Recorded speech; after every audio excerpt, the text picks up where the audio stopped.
नमस्कार। सॉल्यूशंस के पार्ट 2 में आपका स्वागत है। पार्ट 2 में हम बात करेंगे solutions of gases in liquid. द्रव में गैसों का विलयन। सोल्युबिलिटी किसे कहेंगे, विलेयता किसे कहेंगे। निश्चित ताप के दाब पर इकाई आयतन विलायक द्वारा खोला गया गैस का आयतन। सोल्युबिलिटी को प्राय एब्जॉर्प्शन कोएफिशिएंट के रूप में व्यक्त करते हैं, अवशोषण गुणांक के रूप में।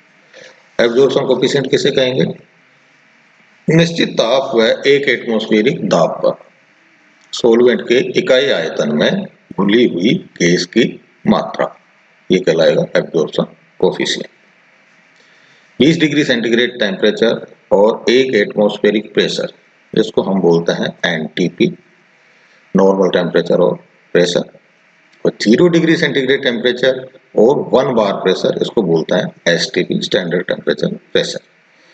यहाँ पर एक एटमॉस्फेयर बराबर कितना होता है, ये होता है मर्करी लेवल का 76 centimetre, 76 centimetre of mercury level, और 1 बार प्रेशर होता है 75 सेंटीमीटर ऑफ मर्करी लेवल।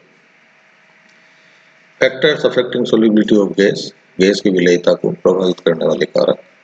पहला, नेचर ऑफ द गैस। सामान्यतया गैस सोलवेंट में इंटरेक्शन यानी अन्योन्य क्रिया करती है या सॉल्यूशन में आयनित हो जाती है, इस प्रकार की गैसों की विलेयता अधिक हो।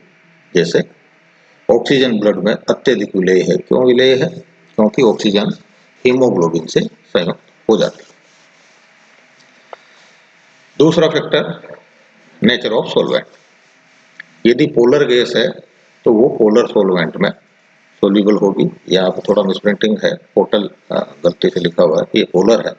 पोलर गैस पोलर सॉल्वेंट में और non polar gas non polar solvent में डिसॉल्व होगी। तीसरा फैक्टर, लिक्विड में बाह्य कणों की उपस्थिति। लिक्विड में घुले हुए इलेक्ट्रोलाइट्स या ऑर्गेनिक कंपाउंड्स गैस की सोल्युबिलिटी को कम करता है। यदि लिक्विड में ऑलरेडी इलेक्ट्रोलाइट या ऑर्गेनिक कंपाउंड घुले हुए हों तो वो विलेयता को कम करते हैं। जैसे एग्जांपल, सोडा वाटर लें, बाजार में मिलता है, या कोल्ड ड्रिंक लें, कोल्ड ड्रिंक, और उसके अंदर आप नमक मिलाएं।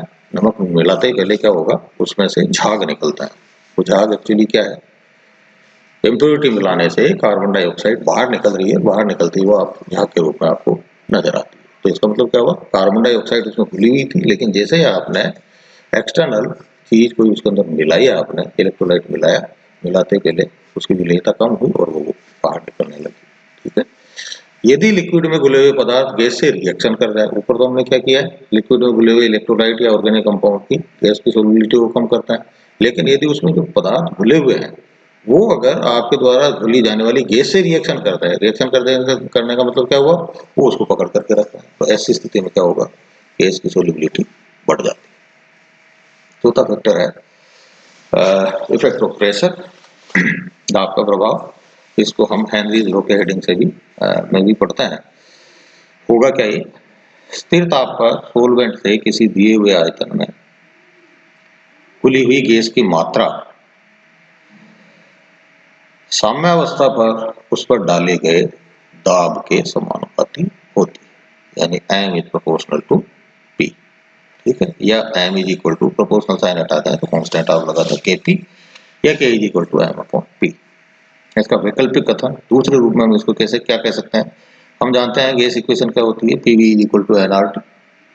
n क्या है, यहाँ पे n है w upon m, w weight in gram और m मॉलिक्यूलर वेट। तो pv इज इक्वल टू हम लिख सकते हैं w अपॉन m RT, या v इज इक्वल टू पक्षांतरण कर दें तो हो जाएगा m RT अपॉन pv। और चूंकि w अपॉन p व r व t व m ये सारे के सारे यदि कांस्टेंट हैं तो ऐसी स्थिति में v इज इक्वल टू क्या होगा, कांस्टेंट।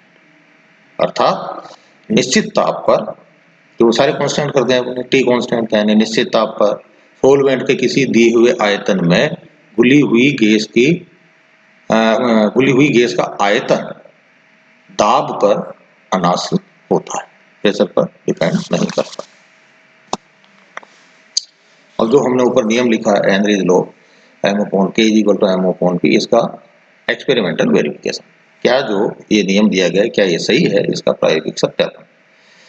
विभिन्न दाब पर हम क्या करते हैं सत्यापन के लिए, अलग अलग दाबों पर विभिन्न प्रेशर पर इकाई वॉल्यूम लिक्विड में गैस की भार पदों में सोल्यूबिलिटी यानी स्मॉल एम के विभिन्न मान ज्ञात करते हैं। कई सारे अलग अलग प्रेशर लिए, अलग अलग प्रेशर पे इकाई वॉल्यूम लिक्विड के अंदर हमने एम का मान निकाला और कांस्टेंट टेम्परेचर पर एम अपॉन पी का मान ज्ञात करते हैं।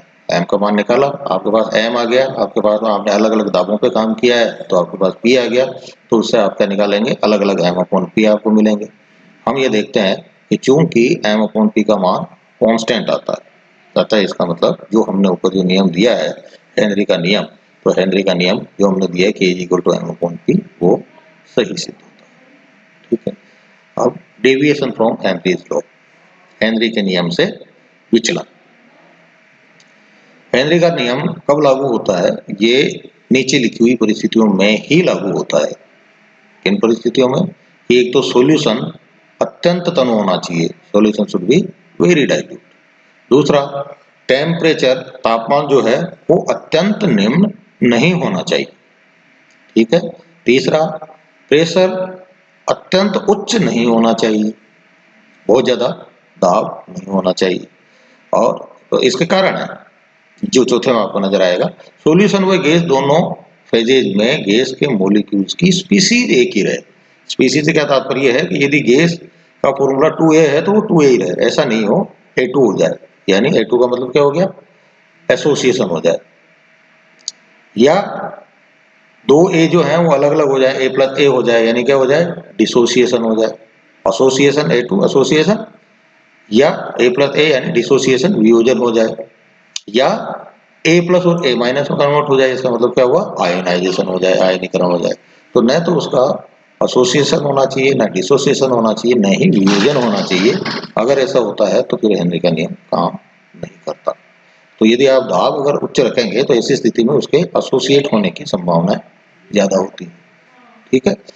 अब पांचवा फैक्टर जो है वो क्या है इसमें, इफेक्ट ऑफ टेम्परेचर।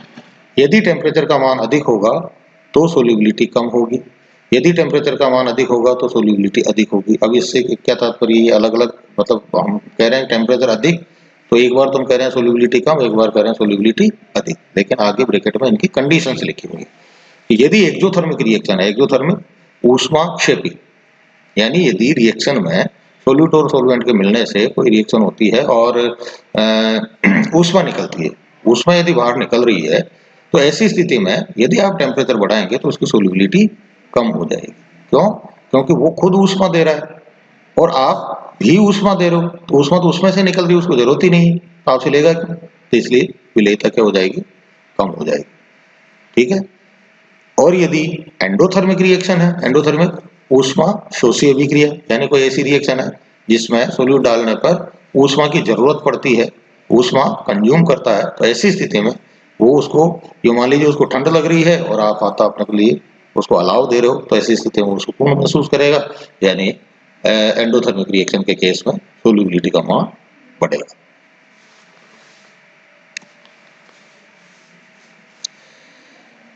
अब ये तो बहुत चर्चा की थी अपन ने solutions of gases in liquid, यानी गैसों का द्रव में विलयन।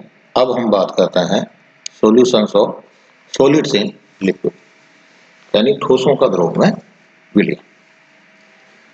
किसी लिक्विड, यानी यहाँ पे हम सॉल्वेंट की बात करें तो किसी सॉल्वेंट में सॉलिड यानी सोल्यूट की सोल्यूबिलिटी, विलेयता, सोल्यूट की नेचर, सॉल्वेंट की नेचर व टेम्परेचर पर निर्भर करती है। सोल्यूट की नेचर, सॉल्वेंट की नेचर और तापमान पर निर्भर करती है। नश डिस्ट्रीब्यूशन लॉ से हम इसको समझा सकते हैं। नश डिस्ट्रीब्यूशन लॉ क्या कहता है, इसको हम एक आयोडीन का एग्जांपल लेकर के हम समझ रहे हैं। ये जो बॉक्स बना हुआ है उसमें आप देख रहे हैं एक हॉरिजॉन्टल लाइन है, हॉरिजॉन्टल लाइन के ऊपर की जो लेयर है वो H2O लेयर है और नीचे की जो लेयर है वो CCl4 लेयर है। यानी हम एक सिस्टम में काम कर रहे हैं, मान लीजिए बीकर लिया है, उसमें हमने कार्बन टेट्राक्लोराइड डाल दिया पहले और उसके ऊपर हम उसके अंदर पानी डालते हैं। क्योंकि कार्बन टेट्राक्लोराइड और पानी दोनों मिसिसिबल है, तो इसलिए नीचे CCl4 रहेगा और ऊपर की तरफ पानी रहेगा। ठीक है, तो यानी दोनों की लेयर सेपरेट होंगी। अब इसके अंदर हम क्या करते हैं, ऊपर से आयोडीन डालते हैं। तो आयोडीन डालेंगे तो क्या होगा, कुछ आयोडीन पानी में घुलेगी और कुछ आयोडीन CCl4 में घुलेगी। ठीक है, तो आयोडीन का H2 और CCl4 लेयर में जो वितरित होगी, घुलेगी, वो एक निश्चित ताप पर इक्विलिब्रियम में आ जाएगी, यानी पानी में कितनी घुलनी है और CCl4 में कितनी घुलनी है। तो इसमें हमने पानी में उसकी कंसंट्रेशन को CH2O से शो किया है और CCl4 में CCl4 से रिप्रेजेंट किया है। तो इनका वितरण अनुपात क्या हो जाएगा, CH2O/C CCl4 is equal to, और ये क्या होगा, कांस्टेंट। अतः जब कोई पदार्थ दो परस्पर अमिश्रणीय द्रवों में वितरित होता है तो स्थिर ताप पर दोनों सॉल्वेंट्स में उनकी सांद्रताओं का अनुपात स्थिर रहता है, बशर्ते दोनों सॉल्वेंट्स में पदार्थ समान अवस्था में रहे। समान अवस्था से हमारा क्या तात्पर्य है, जो हम पहले चर्चा कर चुके हैं कि वो न तो एसोसिएट होना चाहिए, न डिसोसिएट होना चाहिए और न ही आयोनाइज होना चाहिए। ठीक है, अब नस्ट डिस्ट्रीब्यूशन लॉ के डेविएशन की और बाकी चर्चाएं करेंगे हम इसके पार्ट 3 में।